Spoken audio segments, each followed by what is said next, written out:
네, 안녕하십니까. 든든한 병원의 한세준입니다. 먼저 레날 메스 케이스였습니다.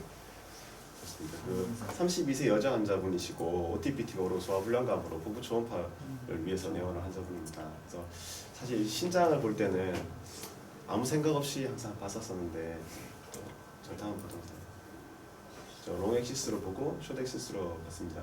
저기 이제까지 그냥 책으로만 공부할 때는 레날 사이너스의 하이퍼에코익 리즈들은 구분이 어떻게 될까 하는 그런 생각을 봤는데 실제 해보니까 레날 사이너스 에스터도 경계가 워낙에 명확해서 한눈에 그냥 확 보이는, 그래서 이건 AML이 아닐까라고 환자한테 설명을 하고 이게 동영상입니다.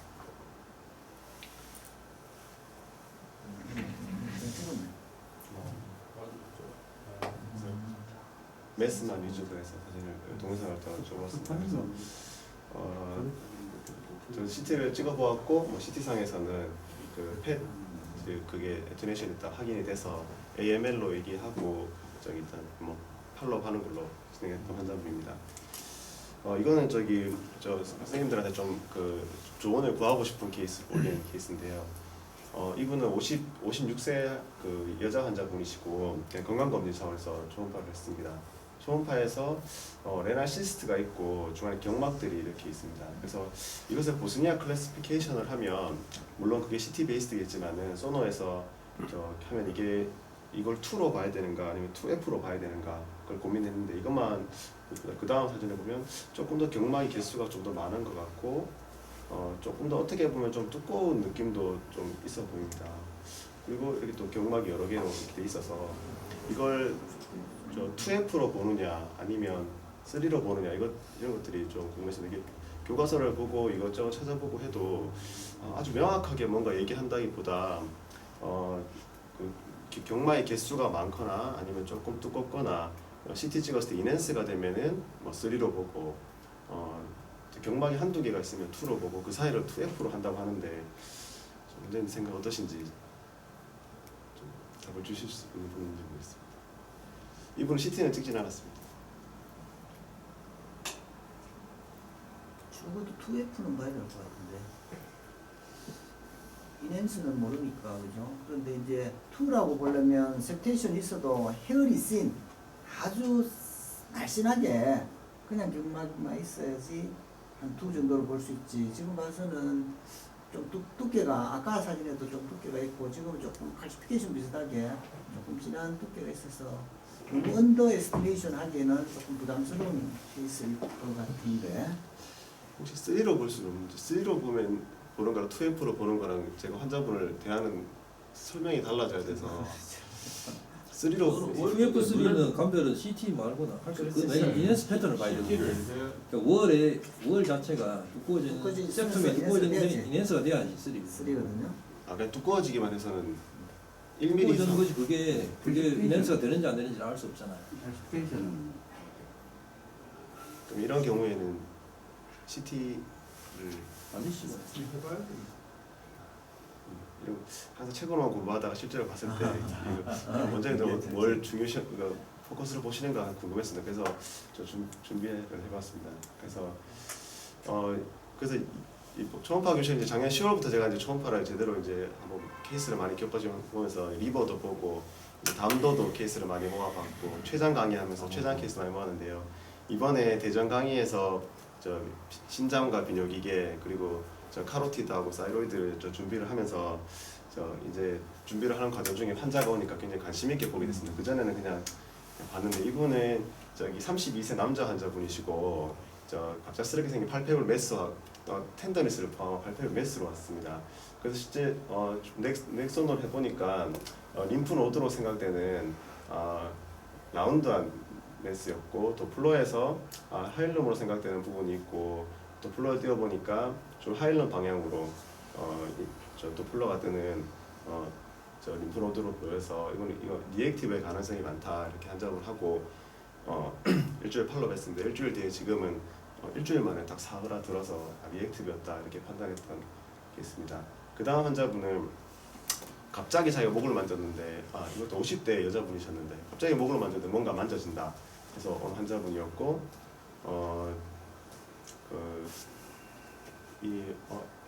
LS 이게 장축과 단축의 기능 2배까지 되지 않았지만 하일룸이 있었고 또 폴러에서도 저 비나인 네이처로 보여서 환자분한테 팔로우 하자고 했던 환자분입니다.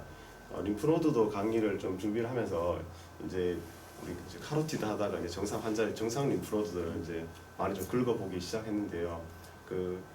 실제로 저희 사이로이드 메스를 발견했을 때 칼시피케이션 메스를 발견했을 때 주변에 림프노드 보다 보니까 림프노드가 퍼졌을 가능성을 생각하면서 보다 보니까 다 림프노드가 다 이상해 보였습니다. 그래서 이거는 진짜 제대로 공부를 한번 하자. 그래서 오늘 새벽에 갑자기 새벽 2시 반에 눈이 탁 떠져서 잠도 안 오고 와서 이거 분명히 강의하면 이 동영상이 될 거니까 너무 많이 저기 하네. 구글에서 제일 잘 찾아지는 걸로 그래서 저작권에 문제가 없는 걸로 그냥 찾아봤습니다. 그래서 사진도 잘 돼 있고 내용도 잘 돼 있어서 그 페이퍼를 한번 읽으면서 한번 해봤습니다. 그래서 감별을 할 때 일단 첫 번째 사이즈로 사이즈 면에서 봤을 때 그 사이즈로 컷오프를 하는 건 아주 다양한 의견이 있었고 실제로 크다고 말리그넌트도 아니고 작다고 비나인인 것도 아닌 것으로 돼 있고 빈도상으로도 그렇고 그래서 사이즈에 의미가 있는 거는 시간이 지났을 때 크기가 점점 자라는 것은 말리그넌트로 본다 이외에는 저기 큰 의미를 두지 않는 것으로 여기서는 그렇게 얘기를 했습니다. 여기서 림프노들은 A로 봤을 때 2mm와 8mm 이것으로 보고 있고 이것은 크기가 작은 비나인입니다. 하지만 서브맨디블라 같은 경우에는 크기가 22mm나 되지만은 실제로 이거는 인플라메토리 노드이다. 그래서 크기만으로 이걸 말리그넌트라 얘기하기 어렵다고 되어 있었습니다. 실제로 일주일 전에 우리 와이프를 이제 눕혀놓고 넥을 이제 막 저희 와이프가 맨디블에 2cm짜리 놓더라고요. 이게 크기만이 아니라 실제로 이 사이즈에서도 이 페이퍼에서도 얘기하는 게 서브맨디블 노드에는 좀 크기가 큰 노드들이 좀 있다. 그래서 그렇게 좀 얘기되어 있었습니다. 두 번째로 쉐입입니다. 말씀드렸듯이 그 LS 레이쇼를 봐서 약간 옆으로 오버하게 있으면은 비나인의 경우가 많고 라운드하게 있거나 조금 더 길면 높이가 좀 더 있으면 좀 말리그넌트의 가능성이 좀 있다. 하지만 실제로 아까 첫 번째 케이스 보여준 거 제 케이스에서도 아주 라운드했습니다. LS 레이쇼가 2 이상은 아니었고 아주 라운드했지만 비나인이었던 것처럼 여기 비나인 서브맨디블이 라운드한 노드들이 있을 수 있다. 쉐입만으로도 단정 짓기는 어렵다 이렇게 되었습니다. 그 하일룸 같은 경우에는 그나마 좀 가장 중요한 파인딩으로 하일룸이 있느냐 없느냐로 말리그넌트를 좀 더 페이버하느냐 비나인을 페이버하느냐를 조금 생각해 주겠고 실제 이것은 A는 비나인이고 B는 말리그넌트입니다. 그래서 하일룸이 많이 두꺼운데 코티칼이 아주 이분하게 되어 있는 그리고 하일룸이 보이는 비나인 아주 전형적인 비나인이 되겠고 이렇게 하일룸이 없는 이것은 말리그넌트 노드였던 실제 이렇게 하일룸이 없이 이렇게 길쭉한 이런 비나인도 있었고 하일룸이 있지만 이런 말리그넌트도 있기 때문에 이것으로 단정 짓기는 어렵다 이렇게 되어 있습니다. 에코제네이티 또 구분할 수 있겠는데 이제 아주 헤비하게 에코제닉하게 엑센트릭하게 이렇게 디포지트되어 있는 이런 것들은 메타스타틱 노드들을 조금 더 페이버할 수 있겠다 이런 내용들도 있었습니다. 네 번째로 마진입니다. 이런 물론 샤프하고 아주 동그랗게 있으면 비나인을 조금 더 생각할 수 있겠고 블러드 하면은 말리그넌트를 조금 더 생각해 볼 수 있겠으나 실제로 이렇게 샤프한 마진에 말리그넌트 노드들도 있었습니다. 그리고 저도 이번에 처음 본 케이스인데 그 포칼하게 코티칼 하이퍼트로피가 있는 이런 부분들은 이런 스트레처에 일반적으로 보는 패턴이 아닌 이분한 코티칼 하이퍼트로피가 아닌 이런 부분들은 말리그넌트를 조금 더 시사하는 것으로 되어 있었습니다.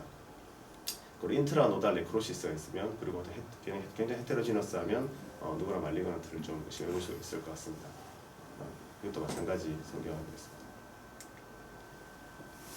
그리고 여기서도 인트라노달 칼시피케이션이 있으면 또 한번 또 말리그넌트 노드들을 조금 더 의심해 볼 수 있는 것으로 되어 있었고 노드들이 이렇게 다다다다 붙은 매팅이라고 하는 이런 것들이 있으면 또 말리그넌트를 시사하는 것으로 되어 있었습니다. 그리고 베슬 패턴이 다 맞지는 않겠지만은 아까 케이스에서 봤듯이 그 하일라 쪽으로 이렇게 도플러가 뜨면은 좀 더 비나인을 조금 생각할 수 있겠습니다. 그리고 이렇게 주변으로 바스큘러 브랜칭이 있으면 말리그넌트를 좀 더 시사하는 것으로 되어 있습니다. 그래서 요약을 하면은 저기 티피컬한 노멀 또는 리액티브 노드로 첫 번째 크기가 좀 작으면 좀 더 비나인일 수 있겠고, 오발에서 LS 레이쇼 2 이상일 때 이런 것들은 비나인의 특징을 보게 되겠고, 에코제닉한 센트럴 하일룸이 있는 경우에 되겠습니다. 그리고 센트럴 하일라 바스큘레이션 이 세 가지가 있으면 이건 좀 비나인에 좀 가깝다 하고 팔로우 해볼 수 있을 것 같고, 이외에 다른 것들을 말리건 시사하는 소견들이 있으면 바이옵시를 좀 공고하는 게 좋지 않을까 이런 생각을 했습니다. 사실 그러니까 페이퍼만 읽고 인산적 경험 없이 이렇게 한 거라서 좀 중간에 제가 말을 잘못한 거나 오해할 만한 소지가 있었던 것은 좀 지적해 주시면 감사하겠습니다. 첫 번째 케이스는 오히려 리액티브 하이플라제라보다 인플라메이션이 있다고 그러기도 아니 이거 말고 논문 말고 저 본인 케이스 첫 번째 케이스 림프노드 첫 번째 이거는 이 주변 아주 저 라운드하고 물론 하일론이 있지만은 하고 해서 오히려 리액티브 하이플라제보다는 인플라메이션 림파드라이티스가 있을 가능성은 어땠어요? 이게 어디라요 위치가? 이게 2번 구역 주변 동 있습니다. 혹시 이게 그 쇼렉스 림프노드가 코덱스 잘려서 그런 거 아닙니까? 그렇죠. 이게 롱엑시스가 롱엑시스가 잘렸는 아니고 나도 그게 저기 길쭉한데 저기 소덱시스가 파일이 저렇게 잘려가지고 중간에 떠 있잖아. 같은 거잖아 위하고 밑하고 그죠? 그렇죠. 아, 밑에 길쭉 요거는 저기 다른 다른 거 다른 아니에요? 사람이네. 아니요, 같은 사람인데 예. 다른 쪽에 이건 텐더리스가 없었던 쪽에. 저게 텐니스 쪽 아니고 저기는 소덱시스라고 예, 요거 텐더리스. 텐니스 인조 끝으면 저게 혹시나 그래 내 생각에는 인플라메이션이 있거나 뭐 그런 리액티브 플라제도 그런 건 없을 가능성은 없겠다. 예. 그랬었을 것 저게 이제 진짜로 LS쇼가 그 납작하지 않은 쪽이라면은 그 말씀이잖아요, 그죠? 예.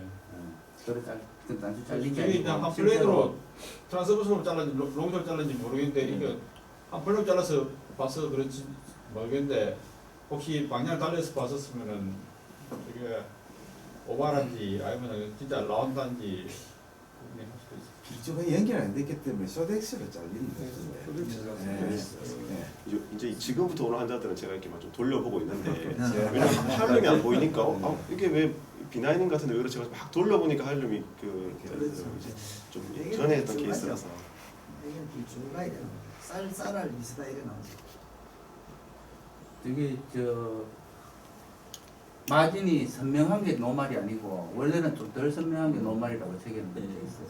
선명해지는 자체가 좀 인플라메이션 주변에 있어서 연계 지어지는 저는 그렇게 설명을 해놨더라고요. 선명해지는 게 그런 인플라메이션 특징에 또 보면 좀 늘어났거든요. 그리고 그렇죠. 예. 하일룸이 그러니까 무조건 이제 없다고 놀리는 것이 아니고요. 그리고 이제 사이즈에 따라 다른데 림프노드의 쇼렉시스가 5mm 이내의 경우에는 하일룸이 노말이라도 잘 안 보이는 경우가 많거든요. 그래서 이건 이제 사이즈에 따라 다릅니다. 그리고 아까 맨 마지막에 비나인을 보면은 마지막 슬라이드 보시면 노말에 보면 no or 돼 있잖아요. 예. 센트럴 하일라 베스크레이션. 저 의미가 4번 의미가 사이즈가 5mm 이내인 경우는 없을 수도 있다. 이런 말로 생각하시면 돼요. 그런 의미로 받아들이시면 될 것 같습니다. 무조건 없다고 이상이 있는 건 아니라는 거죠. 만약에 환자가 텐더리스 왔는데 LS 레이션이 2 이상인데 하일룸은 없고 그쪽에 텐더리스가 있으면 그런 환자들은 바이옵시를 보내시는지. 바이옵시 하지 말고 FNA 하면 되지. 림프노드는 바이옵시 할 필요 없어요. 거의 다 FNA도 그냥 찔러도 그냥 흡입해도 잘 나오거든. 그 정도 케이스는 FNA도 해도 되지. 뭐 의심되면 하면 돼. 간단하니까.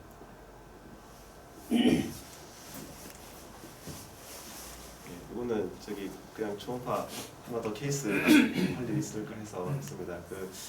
간 초음파를 하는데 여기 좀 이상이 보여서 좀 롱지로 봤더니 이쪽에 뭐 시스트처럼 보이는 게 있었습니다. 근데 이게 헤파티시스트인가 이렇게 하다가 좀 이걸 저 리니어 프로 바꿔서 봤는데 리버 안쪽은 아니었고 리버 바깥쪽인데 복벽 안쪽에 그런 게 시스트가 있었습니다. 저는 이런 경우를 못 봤어서 이게 뭔가 하고 그냥 CT를 저 직접 환자한테 얘기했습니다. 이게 잘 모르겠으니까 CT 찍자고 얘기했더니 환자 잘 따라왔는데 간 밖에 복벽 안쪽에 있었습니다. 그래서 이걸 헤파티시스트로 해야 될지 페리토니알 시스트로 해야 될지 그러면 페리토니알 시스트는 놔둬도 되는 건지 제가 소화기를 했는데 이거에 대해서 저는 들은 적도 없어서 잘 모르겠어서 일단은 팔로우 하자고 했어요. 붙어 있는 거예요 지금. 아니 그때 주변에 리버 티슈가 하나도 없잖아요. 그러니까 그 리버 아닙니까? 아니. 보면 저게 리버 팁 같은 리버 TV가 예, 립팀입니다.